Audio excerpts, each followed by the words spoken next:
Okay, no, may nakita tayong video, no, na si Sir Andrew E. po, no, ini-interview about sa SB19. And mamaya meron din po tayong itatakal na video, no, kung kailan nyo, syempre, si Looney, no, meron siya actually, matagal na to, no, pero meron lang detalyadong, kung paano niya purihin ang SB19, okay.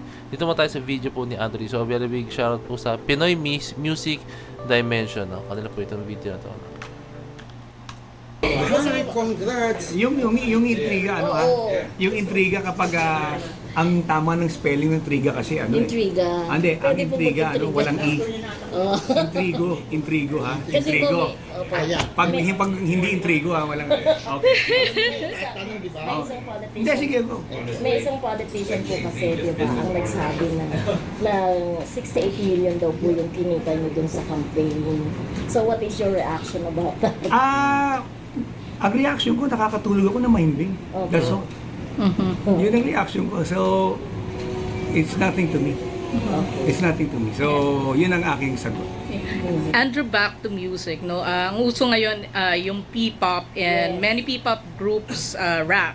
So, do you plan on doing collabs with them like SB19, like BGYO, mga ganun, Kaya, do you plan to? Pero what do you think of the SB19 fever sa bansa?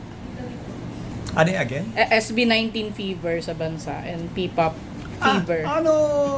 Siyempre, everybody is inkling to have that situation na magkaroon ng big name like like SB19 and the rest, like the Beanies and the rest, no.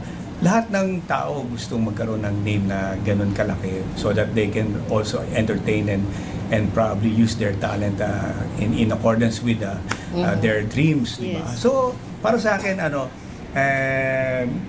to each his own, na if you dream about start with yourself and doon naman nagsimula lahat ng malaki sa paniniwala sa sarili. So just like me, nung naniwala ako sa sarili ko, I continued believing in myself. So ano po, Sir Andy, anong feeling niyo na yung kanta niyo until now ginagamit sa TikTok? Okay naman. In fact, kumikita naman ako doon kumikita ako. May royalty ba rin?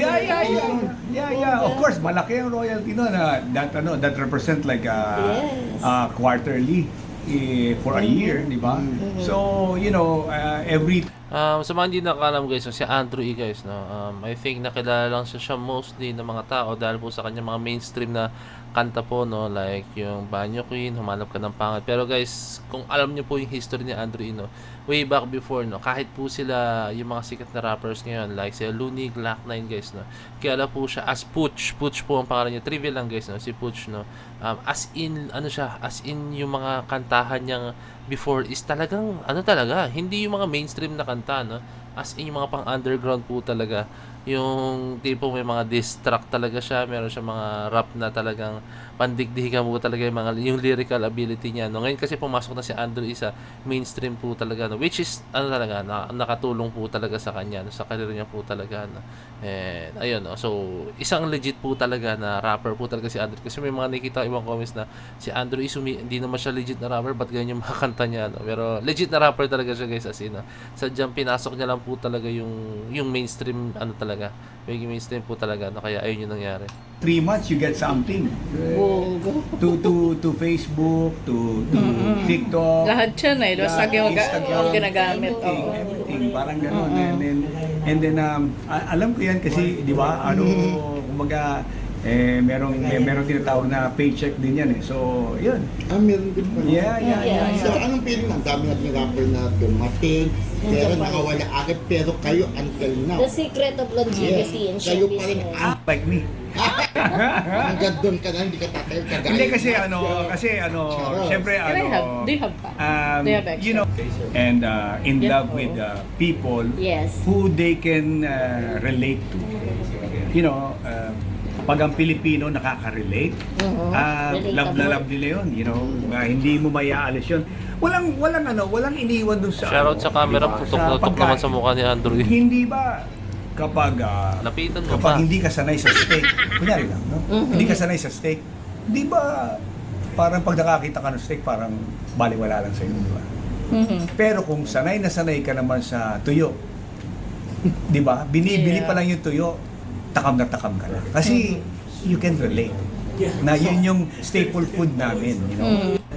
Till to So, para kay isang tuyo na Okay, hinahanap. take muna. Yun guys yung sinabi ni Andrew is sa P-pop, no? Actually, napaka-ikli lang po pala talaga. And sa P-pop, particular sa SB19, sa mga tatang P-pop groups, no?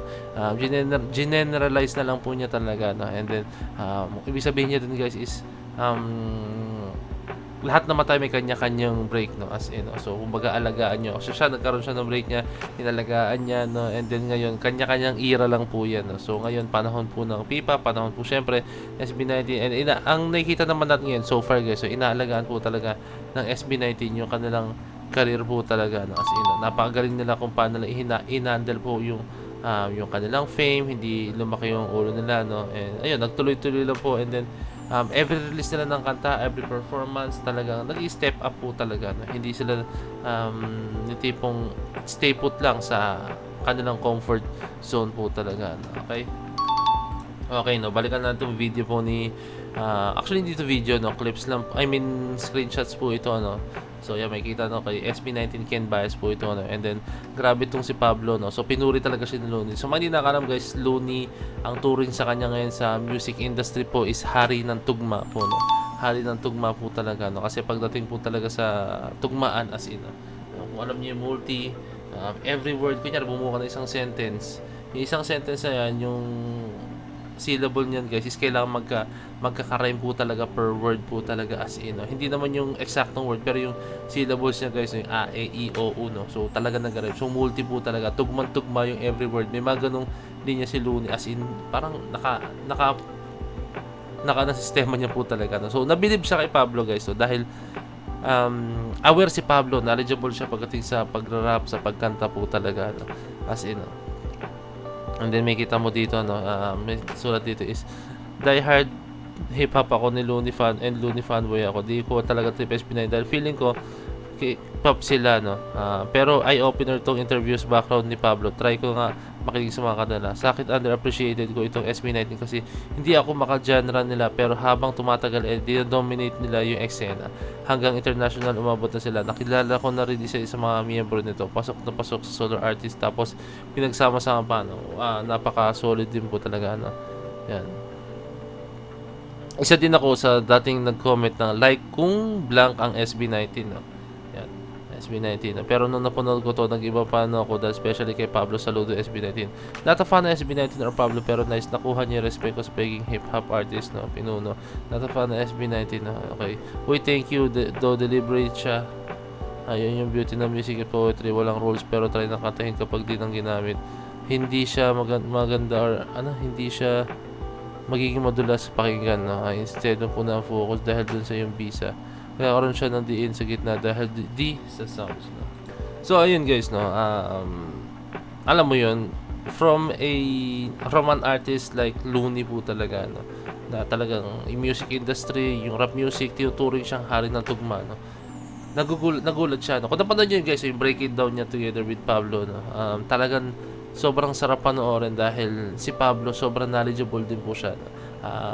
Ang ginawa kasi ni Pablo, no, iniba niya yung way niya ng pagra-rap po, no? Although na may similarities po sa pagra-rap, no? Pero iniba niya yung way niya, no? Which is nami-misinterpret po ng iba, no? Lalo na pag minsan nagtataglish si Pablo, no?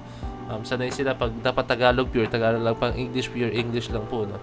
So iba yung ginawang atake ni Pablo dito, no? So syempre ang maganda dito is mismo si Looney na po ang nagsabi na syempre ganoon naman, 'di ba? Pag halimbawang yung taong talagang subok na po sa larangan na yun, no? Siya yung mismong nagsabi na magaling tong tao to, talagang magiging siya, doon maniniwala yung ibang fans po talaga, no? Kasi, so yun, buti na lang po andyan si Looney, no?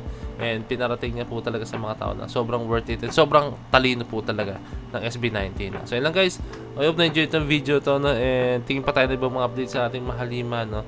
And yun, kaya nyo like, subscribe, and kaya ring na notification bell para alam nyo po pag nag-release ng bagong video. So this is Point of It signing out. Peace. Let's see.